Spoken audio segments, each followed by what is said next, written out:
ලෝකේ ජනප්‍රියම සිංගර් කවුද කියලා ඇහුවොත් බොහෝ දෙනෙක් එකම නමක් කියයි. Michael Jackson. King of Pop කියලා ලෝකෙම හඳුන්වන මේ මිනිසා සංගීත ලෝකයේ සදහටම වෙනස් කරපු කෙනෙක්. හැබැයි ලෝකයේ දැක්කේ ඔහුගේ ජයග්‍රහණය විතරයි. ඒ පිටුපස තිබුණු අභියෝග සහ වේදනාවන් බොහෝ දෙනෙක් දැනගෙන හිටියේ නැහැ. ලෝකයේ මිලියන ගණන් මිනිස්සු ආදරය කරපු මේ සුපර්ස්ටාර්ගේ ජීවිතයේ ඇතුළේ තිබුණු තනිකම, පීඩනය සහ කවුරුත් නොදැක කතාවක්. ඉතින් අද අපි කතා කරන්න යන්නේ මයිකල් චිත්‍රපටය ගැන. මේ මූවී එක මයිකල් ජැක්සන්ගේ අසාමාන්‍ය ගමන, ඔහුගේ ජයග්‍රහණ, අභියෝග සහ ඔහු ලෝකෙට ඉතිරි කර ගිය අමරණීය බලපෑම අපිට පෙන්වා දෙනවා. ඉතින් වීඩියෝ එක අවසානය වෙනකම් බලන්න. දැන් අපි බලමු මයිකල් චිත්‍රපටයේ කතාව. කතාව පටන් ගන්න පුංචි මයිකල් සමග. කුඩා කාලේ සිටම ඔහුට අසාමාන්‍ය සංගීත හැකියාවක් තිබුණා. ඔහුගේ පියා ජෝ ජැක්සන් තමයි දරුවන් සංගීත කණ්ඩායම බවට පත් කරන්න දැඩි උත්සාහයක් ගන්නවා. රිහර්සල්, පර්ෆෝමන්ස්, ඩිසිප්ලින් මේ හැම දෙයක්ම මයිකල්ගේ ජීවිතයේ කොටසක් වෙනවා. අනිත් ළමයි සෙල්ලම් කරන වයසේ මයිකල් ස්ටේජ් එක උඩ ජීවත් වෙනවා. මූවී එකේ මුලින්ම අපිට දැනෙන්නේ ඔහුගේ ටැලන්ට් එක විතරක් නෙවෙයි. ඒ ටැලන්ට් එක වෙනුවෙන් ගෙවන මිල. කාලයත් එක්ක ජැක්සන් 5 ජනප්‍රිය වෙනවා. මයිකල්ගේ හඬ, ස්ටේජ් පර්ෆෝමන්ස් නිසා ඔහු ඉක්මනින්ම අනෙක් අය අතරින් කැපී පේනවා. ලෝකයක් ඔහුට ආදරය කරන්න පටන් ගන්නවා.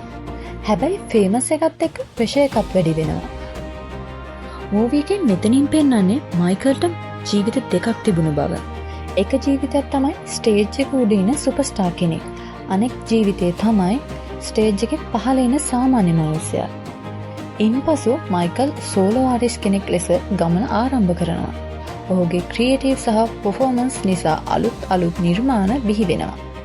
රෙකෝඩින්, ස්ටුඩියෝ සීන්ස් වලදී මයිකල් සාමාන්‍ය ආටිස්ට් කෙනෙක් නෙවෙයි කියලා මූවී එකේ අපිට පෙන්වනවා. ඔහු සංගීතය ඇහෙන්නේ වෙනස් විදිහකට. ඔහුට අවශ්‍ය වෙනස් හොඳ ගීතයක් නෙවෙයි, අමරණීය ගීතයක්. ඊට පස්සේ එනවා ඔහුගේ ජීවිතයේ විශාලම ටර්නින් පොයින්ට් එක. මයිකල් ලෝකයේම විශාලතම පොප් ස්ටාර් කෙනෙක් බවට පත් වෙනවා. Concert, event, fans, media, attention මේ හැමදේම ඔහු වටා ගොඩ නැගෙනවා. මිනිස්සු මිලියන ගණන් ඔහුට ආදරය කරනවා. හැබැයි මූවී එකේ පෙන්වන්නේ ඒ ෆේමස් එක ඇතුලේ තිබුණු තනිකම. ඔහුට සාමාන්‍ය ජීවිතයක් නැහැ. පාර යවිදින්නත් බැහැ. නිදහසේ ජීවත් වෙන්නත් විදිහක් නැහැ. හැමෝම මයිකල් ජැක්සන්ව දන්නවා. ඒත් මයිකල් ජැක්සන්ව ඇත්තටම තේරුම් ගන්න අය අඩුයි. මූවී එකේ ඉමෝෂනල් සීන් එක වෙන්නේ මේ කාලේ. ලෝකේ ඉහළම තැනට ගිය මිනිසෙක් වුණත් ඔහුගේ ඇතුලේ තවමත් පුංචි මයිකල් ජීවත් වෙනවා. ළමා කාලේ අහිමි වුණු දේවල් ගැන ඔහුට හිස් බවක් දැනෙනවා. ස්ටෝරි එක ඉදිරියට යද්දී මයිකල්ගේ ෆේමස් එක තවත් වැඩි වෙනවා. ඔහු ලෝකයක් ආදරය කරන ස්ටාර් කෙනෙක් බවට පත් වෙනවා. ඔහුගේ dance move, fashion style, movie videos ලෝකයේ සංස්කෘතිය වෙනස් කරනවා. හැබැයි ෆේමස් එක වැඩි වෙන තරමට ප්‍රෙෂර් එකත් වැඩි වෙනවා. මූවී එකේ වැදගත්ම මෙසේජ් එක මෙතනින් එනවා. සාර්ථකත්වය හැමදාම සතුට ගේන්නේ නැහැ. ලෝකේ ප්‍රසිද්ධම මිනිසයා වුණත් ඇතුලින් තනිකම දැනෙන්න පුළුවන්. ජෙෆා ජැක්සන්ගේ පර්ෆෝමන්ස් එක අතිශයින්ම හොඳයි. සමහර සීන්ස් වලදී මයිකල් ජැක්සන්වම බලනවා වගේ හැඟීමක් දැනෙනවා.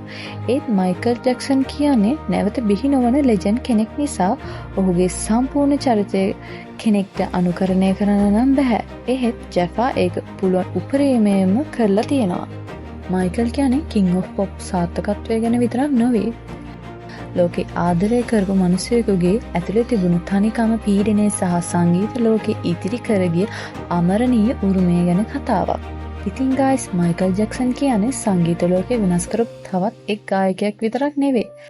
ඔහු මිලියන ගණනක් මිනිස්සුන්ගේ හදවත් ස්පර්ශ කර පරම්පරා ගණනාවකට බලපෑම් කළ සුවිශේෂී කලාකරුවෙක්.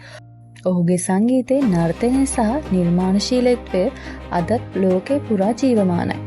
මේ රිවිව් එක ගැන ඔයාලගේ අදහස කමෙන්ට් සෙක්ෂන් එකේ ලියන්න අමතක කරන්නත් එපා. වීඩියෝ එකට ලයික් එකක් දාන්න, channel එක subscribe කරන්න අමතක කරන්න එපා. නැවත හමු වෙමු තවත් රසවත් මූවි රිවිව් එකක් එක්ක. ඉතින් අදට අපි ගිහින් එන්න.